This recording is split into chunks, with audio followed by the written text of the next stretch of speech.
Good morning, dear friends. Bonjour, mes chers amis, chers frères et sœurs. Dans notre famille, nous jouons parfois à un jeu que nous appelons l'épreuve de la confiance aveugle. Vous y avez peut-être déjà joué. Deux personnes se tiennent à une petite distance, l'un tournant le dos à l'autre. Au signal de la personne qui se tient derrière elle, celle de devant se laisse tomber en arrière dans les bras de son ami. La confiance est la base de toute relation. La question « puis-je avoir confiance en cette personne » est préalable à toute relation. Une relation ne se forme que lorsque les personnes sont prêtes à se faire confiance. Si une personne a entièrement confiance et l'autre non, ce n'est pas une relation.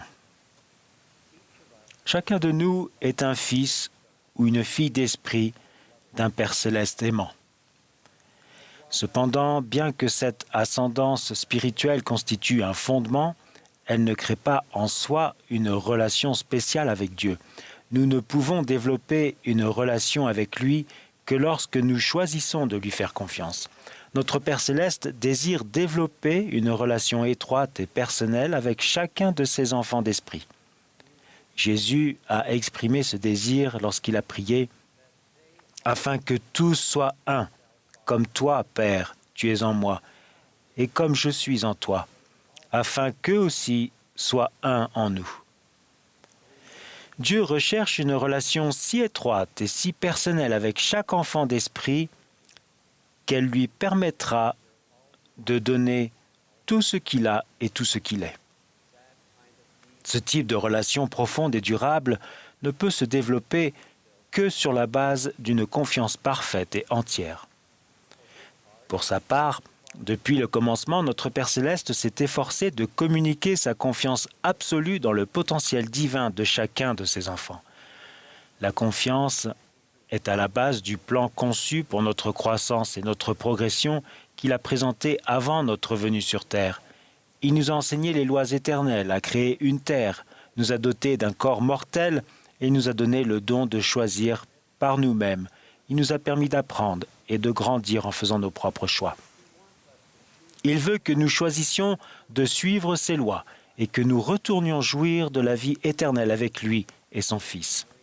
Sachant que nous ne ferions pas toujours les bons choix, il a également préparé un moyen pour que nous échappions aux conséquences des mauvais choix.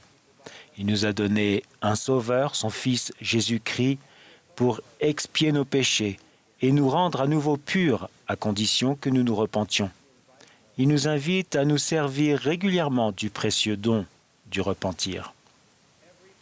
Chaque parent sait combien il est difficile d'avoir suffisamment confiance en son enfant pour le laisser prendre ses propres décisions, surtout en sachant qu'il commettra probablement des erreurs et en souffrira. Pourtant, notre Père céleste nous permet de faire les choix qui nous permettront d'atteindre notre potentiel divin. Comme Dale Renland l'a enseigné, en tant que parent, son but n'est pas que ses enfants fassent ce qui est juste, mais qu'ils choisissent de faire ce qui est juste et deviennent un jour comme lui. Malgré la confiance que Dieu a en nous, notre relation avec lui ne se développera que dans la mesure où nous serons prêts à placer notre confiance en lui. La difficulté est que nous vivons dans un monde déchu et que nous avons tous connu l'expérience d'une confiance trahie par la malhonnêteté, la manipulation ou les contraintes d'autres personnes. Une fois trahis, nous pouvons avoir du mal à accorder à nouveau notre confiance. Ces expériences négatives avec des êtres mortels imparfaits peuvent même affecter notre volonté de faire confiance à un Père céleste parfait. Il y a plusieurs années, 2 de mes amis, Léonide et Valentina, ont manifesté le désir de devenir membres de l'Église. Léonide a commencé à étudier l'Évangile, mais il avait du mal à prier. Plus tôt dans sa vie, il avait été victime de manipulation et de contrôle de la part de ses supérieurs et avait développé de la méfiance à l'égard de l'autorité. Ces expériences l'empêchaient d'ouvrir son cœur et d'exprimer des sentiments personnels à notre Père céleste. Avec le temps, et en continuant d'étudier, Léonide a acquis une meilleure compréhension de la personnalité de Dieu et a ressenti son amour. La prière est devenue un moyen naturel d'exprimer sa gratitude et son amour pour Dieu. Le renforcement de sa confiance en Dieu les a finalement incités, lui et Valentina, à contracter des alliances sacrées avec Dieu pour renforcer leur relation avec lui et l'un envers l'autre. Si une trahison vous empêche de faire confiance à Dieu, suivez l'exemple de Léonide. Continuez patiemment d'en apprendre davantage sur notre Père céleste, sa personnalité, ses vertus et ses desseins.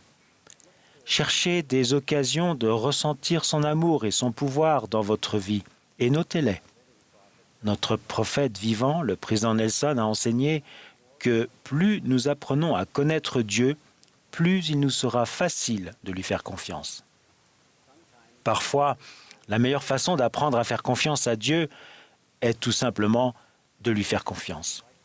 Comme dans l'épreuve de la confiance aveugle, il nous suffit parfois d'être disposé à nous laisser tomber en arrière et à le laisser nous rattraper.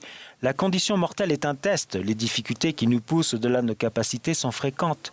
Lorsque notre propre sagesse ou compréhension est insuffisante, nous cherchons naturellement de l'aide auprès d'autres sources. Dans un monde saturé d'informations, les sources faisant la promotion de leurs solutions à nos difficultés ne manquent pas. Cependant, un conseil simple et éprouvé par le temps tiré des proverbes nous indique la meilleure méthode. Confie-toi en l'Éternel de tout ton cœur. Nous montrons notre confiance en Dieu en nous tournant vers lui en premier lorsque nous sommes confrontés à des difficultés. À la fin de mes études de droit en Utah, ma famille s'est trouvée confrontée à la décision importante de choisir où nous allions travailler et fonder notre foyer. Après avoir tenu conseil les uns avec les autres et avec le Seigneur, nous nous sommes sentis poussés à déménager dans l'Est des États-Unis, loin de nos parents et de nos frères et sœurs. Au début, tout s'est bien passé. Nous nous sommes sentis confortés dans notre décision. Puis la situation a changé. Le cabinet d'avocats a réduit ses effectifs et j'ai dû faire face à la perspective de perdre mon emploi et notre assurance maladie au moment même où notre fille Dora est née avec de graves problèmes médicaux et des besoins à long terme. Tandis que nous affrontions ces difficultés, j'ai reçu un appel qui allait exiger beaucoup de temps et d'engagement. Je n'avais jamais affronté une épreuve pareille et je me sentais dépassé. J'ai commencé à douter de la décision que nous avions prise et de sa confirmation. Nous nous étions confiés en l'Éternel et les choses étaient censées fonctionner. Je m'étais laissé tomber en arrière et maintenant, j'avais l'impression que personne n'allait me rattraper. Un jour, les mots « ne me demande pas pourquoi »,« demande ce que je veux que tu apprennes » se sont distinctement imposés à mon esprit et à mon cœur. J'étais encore plus étonné. Au moment même où je doutais de ma décision précédente, Dieu m'invitait à lui faire davantage confiance. Cela a été un moment décisif de ma vie. C'est là que j'ai compris que la meilleure façon d'apprendre à faire confiance à Dieu était simplement de lui faire confiance. Dans les semaines qui ont suivi, j'ai regardé avec étonnement le Seigneur dévoiler miraculeusement son plan pour bénir notre famille. Les bons enseignants et entraîneurs savent que la croissance intellectuelle et la force physique ne peuvent se produire que lorsque l'intellect et les muscles sont sollicités.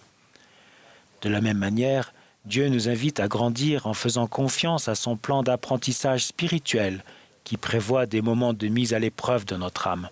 Par conséquent, nous pouvons être sûrs que, quel que soit le degré de confiance en Dieu dont nous avons fait preuve par le passé, d'autres mises à l'épreuve de notre confiance nous attendent. Dieu se concentre sur notre croissance et notre progression. Il est le maître pédagogue, l'entraîneur absolu, qui nous sollicite sans relâche pour nous permettre de réaliser toujours plus notre potentiel divin.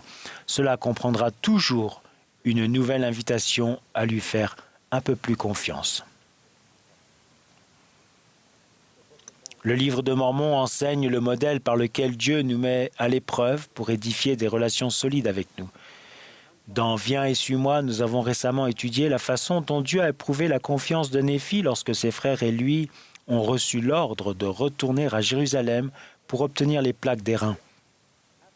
Après l'échec de leur première tentative, les frères de Néphi ont abandonné et étaient prêts à repartir sans les plaques. Mais Néphi a choisi de faire entièrement confiance au Seigneur et a réussi à obtenir les plaques. Cette expérience a probablement renforcé sa confiance en Dieu quand son arc s'est brisé et que sa famille s'est trouvée exposée au risque de mourir de faim dans le désert. Là encore, Néphi a choisi de faire confiance à Dieu et sa famille a été sauvée. Ces expériences successives ont renforcé sa confiance en Dieu et l'ont préparé à faire face à la gigantesque épreuve de confiance de la construction d'un bateau. Grâce à ces expériences, Néphi a renforcé sa relation avec Dieu en lui faisant confiance de manière constante et continue. Dieu procède de la même manière avec nous. Il nous invite personnellement à renforcer et à approfondir notre confiance en lui. Chaque fois que nous acceptons une de ces invitations et agissons en conséquence, notre confiance en lui grandit. Si nous ignorons ou déclinons une invitation, notre progression s'arrête jusqu'à ce que nous répondions à une nouvelle invitation. La bonne nouvelle, c'est que quelle que soit la confiance ou le manque de confiance que nous avons eu en Dieu par le passé, nous pouvons choisir de lui faire confiance aujourd'hui et chaque jour à venir. Je promets que chaque fois que nous le ferons, Dieu sera là pour nous rattraper et notre relation de confiance se renforcera de plus en plus jusqu'au jour où nous deviendrons un avec lui et son Fils. Alors nous pourrons déclarer, comme Néphi, « Ô Seigneur, j'ai mis en toi ma confiance et c'est en toi que je mettrai toujours ma confiance. » Au nom de Jésus-Christ. Amen. As directed. Aussi